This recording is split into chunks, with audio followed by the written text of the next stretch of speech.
जमशेदपुर के Agrico transport मैदान से शनिवार को तिरंगा यात्रा धूमधाम से निकाली गई। यह तिरंगा यात्रा शहीद बेदी तक पहुंची। शहीद बेदी पर देश के शहीदों को श्रद्धांजलि दी गई।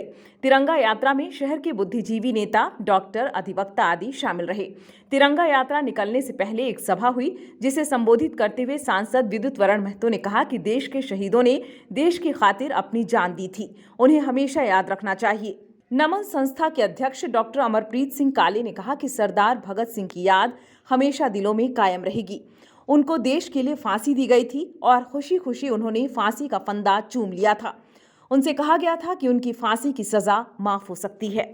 हम जो है फांसी की माला भले पहन लेंगे और इस देश के एक युवा को हम इस कुर्बानी का संदेश देना चाहते हैं कि उठो जागो, जो मातृभूमि के ऊपर अत्याचार हो रहा है, अन्याय के खिलाफ लड़ना है और इस भारत माता को आजाद करके आजाद हिंदुस्तान जो हमारे आज तिरंगा लहरा रहा साल से, इन सब महान पुरुष को शहादत के बदौलत आज हम आजाद हिंदुस्तान की सांस ले रहे हैं। ऐसे वीर पुरुषों का कोटि कोटि नमन करते हुए, इन शहीदों का कोटि कोटि नमन करते हुए आप लोग जितने सारे लोग यहाँ उपस्थित हुए हैं, पिछले 9 साल से जो जेएनयू में शुरुआत किया था कि भारत मेरा टुकड़े होंगे, भारत विविधता में एकता है, यहाँ पर सभी समुदाय वर्ग के लोग यहाँ रहते हैं, सिर्फ देश और राष्ट्र को प्रेम करते हैं।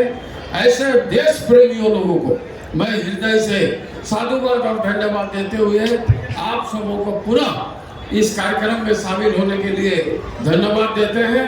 भारत माता की, भारत माता की। शहीद आजम भगत सिंह अमर रहे, शहीद आजम भगत सिंह अमर रहे।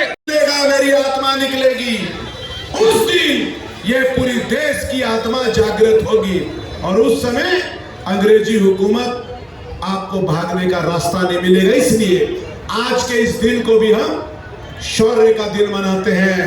भगत सिंह, राजगुरु, सुखदेव,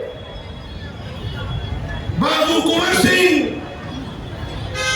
मंगल पांडे, चंद्रशेखर आजाद, राम प्रसाद बिस्मिल, भगवान बिरसा मुंडा, चांद भैरव, तिलका माझी, चंद्रशेखर आजाद, मंगल पांडे,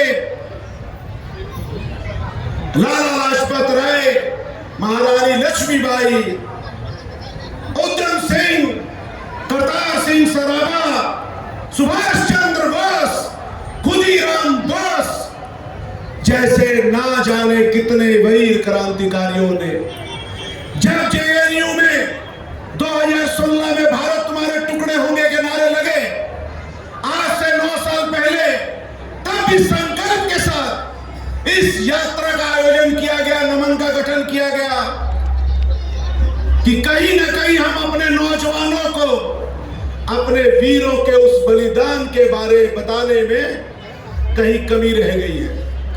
अवसर था कि नहीं, हम जमशेदपुर के लोग एक साथ, एक परिवार के रूप में, ना कोई जाति, ना कोई पाति, ना कोई धर्म, ना कोई राजनीतिक दल की दीवार, केवल और केवल जमशेदपुर वासी और देशभक्त भारत माता के संतान होने के नाते एक ऐसा जय घोष उसके प्रतिकार में, जिसमें जेएनयू में, देश की राजधानी में, स्वतंत्र भारत में भारत तुम्हारे टुकड़े होंगे के जब नारे लगे थे, उसके खिलाफ एक शंखनाद होगा। ऐसा शंखनाद होगा कि पूरा देश देखेगा कि जमशेदपुर लौह नगरी को यूं ही नहीं लौह नगरी कहा जाता है। ये जो आज एक दृश्य देख रहे हैं, ये जो नौजवानों की हजारों की टोली देख रहे हैं, ये जो हमारी मातृशक्तियां इकट्ठी है, इसके पीछे भाव केवल ये है कि अपने आने वाले पीढ़ी को अपने इन वीरों के बारे, अपने मातृभूमि के बारे, आन बान और शान तिरंगा के सम्मान के बारे, और वैसे ऋषि गुरुओं मुनियों का वो जो एक संकल्प था, जो सोच था, भारत एक परम वैभव को प्राप्त होगा हमारा मातृभूमि, उसकी कल्पना को साकार करने का थोड़ा सा एक प्रयास करते हुए आप सबका मैं अभिनंदन करता हूं। न्यूज़ विंग के लिए जमशेदपुर से गंगाधर पांडे की रिपोर्ट।